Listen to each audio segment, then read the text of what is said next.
Hey guys, Vegan Cyclist. Today, talking about the ability to suffer, right? And how to increase your spectrum of pain so that you can actually go deeper and use your motor to its full potential, right? Think about it like this. If you go out and you're training your anaerobic motor and your muscular motor and you're full, like, the best you can possibly do, your fitness is this, right? 1 through 10, this is the maximum amount of fitness you have and your motor. Well, your mind is always going to stop you from reaching your maximum potential because it's like a rev limiter, right? You don't want to be, if your body's totally banging off the red all the time, you're going to die, right? Your heart's going to stop. And so your body has this in place to say, hey man, you're done, like you're suffering, like don't go anymore, as a protection mechanism, right? But so we need to try to broaden our rev limiter so that we're getting the most out of our engine, right? So say, here's my rev limiter. Well, I'm like maybe losing 30% of my whole motor because I just don't really know how to suffer. And so you can really get way more out of your fitness by broadening the spectrum, right? And I'm not saying that you haven't experienced the worst pain, but that's where your spectrum is, right? The minimum pain is no pain, right? And the maximum pain is the maximum pain you have experienced on the bike. It's not the maximum amount of pain that your body can actually handle, because you don't know pain that you have not experienced. So the idea here is, like, as a Cat 5, I'd get done racing and I'm like, oh my God, that was the hardest race ever. And to me, my perceived effort was like a 10. But not really, right? That's not what my body could have experienced way more pain, and I could have gotten way more out of my motor, right? I've only experienced that amount of pain. So as I got close to that limit, I'm thinking that I am at a 9.5. And then once I'm maxed out, I'm like, this is the worst pain I've ever experienced. I'm at a 10 out of 10. I'm redlining, right? But so then my body kind of bumps it up because I didn't die, right? I'm okay. And so then I've kind of like notched the end of my spectrum up a little bit. So then I'm a Cat 4 and I'm like, man, Cat 5 was really easy compared to now, because the Cat 4s are way fast. The same thing with the Cat 3s. And then when I went from a Cat 3 to a Cat 2, it's just like, oh my goodness, I did not know how bad I could suffer, right? I've gone into places where I'm seeing stars and like I don't know what's going on really. I'm kind of like blacking out a little bit.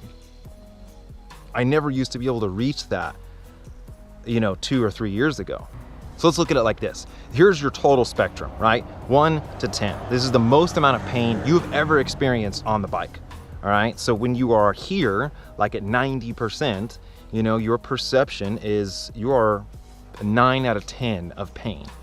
All right. But if you can go and lie to yourself a little bit, where it's like, okay, let's sprint to this stop sign, but then you go a little bit harder after the stop sign, or you're in a breakaway and you just mentally get over those little gremlins, right? You do whatever you can you get on that wheel when someone attacks, and you go deeper and deeper and deeper. And you start going into new horizons of pain where you're like, I honestly didn't think I could do that. Well, that's where it's going to broaden your whole spectrum without increasing your fitness, right? So your motor doesn't get any bigger or stronger or better. It's your ability to suffer does, which means you can utilize more of that motor. Like, this is usually what it's going to look like for most people, right? Same effort, same hill, same power, same everything. You're riding and you're hitting this hill and it's starting to get really, really tough, and you start to experience about an 8 or a 9 of pain, and your body goes, you know what, dude, I don't want to do this anymore. And you give into those little gremlins and you just tap out. Mental failure, right? But your body could have gone way deeper. You could have gone harder, right? Your motor was better than that. Your mind just shuts you down before you're able to utilize it. The next failure is usually anaerobic failure, right? Where your heart is just like 200 beats per minute. You can't breathe, and you're just, your face is getting white and it's just horrible. And then, you have anaerobic failure. But still, that's not where your body actually could fail. Muscular failure usually is going to be the last one. This is where you've shut your mind off. You don't care that your lungs are searing on fire, and you go literally to the point where your muscles don't work anymore. And you can see some really professional, top professional athletes go so in the red that their muscles just stop working. They've gone so beyond this pain spectrum of their mind that they've reached maximum performance. So guys, this is super hard to do, and it takes a lot of time, because every time you bump, it's the maximum pain you've ever experienced, right? So it never feels good to increase your ability to suffer. But if you really want to get the most out of your motor, you know, you want to go into those new domains. You want to go into uncharted territory, right? And find a new ability to suffer. Do it in training, do it in races, you know, do whatever it takes to try to push your body to the limit. You always want to be like overreaching a little bit, you know what I mean? Like you're almost gonna grab onto the pole, but your fingers are just right there. You know, that's kind of how you always want to be, so to really push for those adaptations. Hey guys, thank you so much for watching. I cannot believe all the support that I've gotten over the last couple months, so thank you so much. You know, if you want to follow me on Facebook, check me out there, or I also now just have an Instagram, which will be some cool pictures.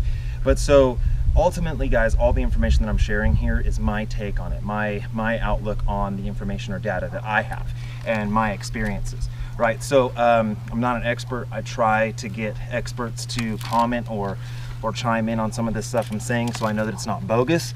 But you know, if you disagree with something that I've said or something that I've done, man, that's totally okay, right? Like, we can't all agree on everything, you know, so leave me a comment and let me know what you think about some of the stuff if you disagree with it, because I'm totally okay with that, right?